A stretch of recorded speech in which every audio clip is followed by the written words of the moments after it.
To may vlog ngayong araw nga pala, maaga tayong gigising kasi maaga yung pasok natin. Pagkatayo ko nga pala, nagtimpla na nga pala ako ng kape. Pagkatimpla ko nga pala ng kape, ininom ko na nga to. Tingnan nyo na may tsura ko, sarap na sarap.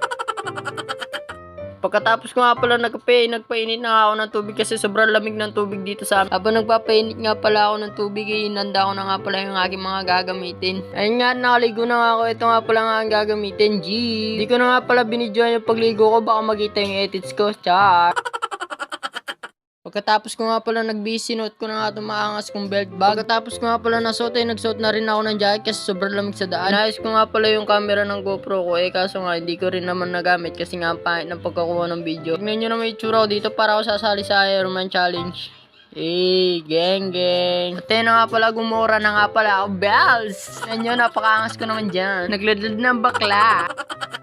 Nandito na nga ako, pinatay ko na nga pala yung camera ko na hindi ko naman nagamit. Then nga, tignan nyo naman, bungot pa nga lang ang lawak-lawak na, tsaka may mga guard dyan, kaya safety kami. At then nga, napagpark na nga pala ako ng motor, at yun nga pala yung soccer field nila. Naglalaro nga din pala sila minsan dyan. Dito nga pala sa kabilang banda, yun nga pala yung parkingan ng mga kotse. At ngayon nga pala si Neptune, dun nga pala nakaparking, tignan nyo, may bubong pa, diba? Dito nga pala nakapag-login na nga pala ako, yan nga pala yung storage namin, dyan nga pala kami kumakain. At then nga, nag-check na nga rin pala ako ng mga CR ko kung may dumi ba na iwan, kaya tingnan nyo naman ang puputi, di ba?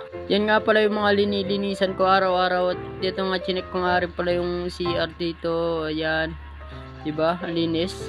At ayan na, naglinis na nga rin kami ng mga room. Magmamap lang pala kami for today's video kasi nakapagwalis na kami kahapon. So, yun lang yung mga alikabok, ganyan. Yan lang yung mga lilinisan namin dyan. At ayan nga, natapos na nga pala ako sa kabilang set kaya lumipat na ako dyan. Yung duman nga pala, yun nga pala yung line leader namin na si Tita LB, shoutout nga pala sa'yo. Ito nga pala yung vlog ko.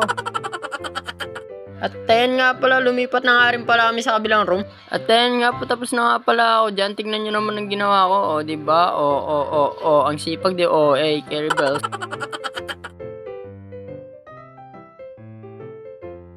At dito nga pala, muntikan ko na makalimutan yung aking cellphone kaya ginawa ko na. Kaya nga pagtapos ko nga pala doon sa kabila, lumipat na nga pala ako dito. Yung mga nagkaklase nga pala dito sa kabilang room na to ay mga grade 12. Pagtapos nga pala na naglinis sa mga room na nandun, ay pumunta nga pala kami sa kindergarten. Pupunta nga pala kami doon, tignan nyo naman yung mga swimming pool na trainingan nila, di ba? Ang laki. Para sarap maligo everyday. Habang papunta nga kami doon, tignan nyo naman si Tita Ivy, nagkape na rin kasi nagugutom na nga rin daw siya. Ito nga pala sa kabilang parte, ito nga pala yung kanilang court. Yan, tignan nyo naman, napakalawak, di ba? At nandito na nga kami, tignan nyo naman yung playground nila, napakalawak, di ba? At ayan pa yung mga bike nila, kahit sino pwedeng gumamit, dyan lang naman yan, di na nananak. At di nga lang pala yung playground nila, meron din nga pala dito sa loob, naka-aircon pa yan, o di ba? Lawak, yan pa lang, playground pa lang yan. At ayun na nga, natapos na nga rin pala kami doon. Di ko na nga pala binidyoan doon kasi nga may ginagawa kami, medyo busy na rin, ganun. At dito nga pala, ipupunta na nga pala kami sa aming storage. At ayun nga, tapos na nga pala kami nakapagayos. Uwi na nga kami, ayun nga ako. Masaya kasi update. Thank you nga pala sa panonood ng aking vlog. Sa mga nakapanood ng aking vlog, pag-i-follow naman and pag-i-share and like.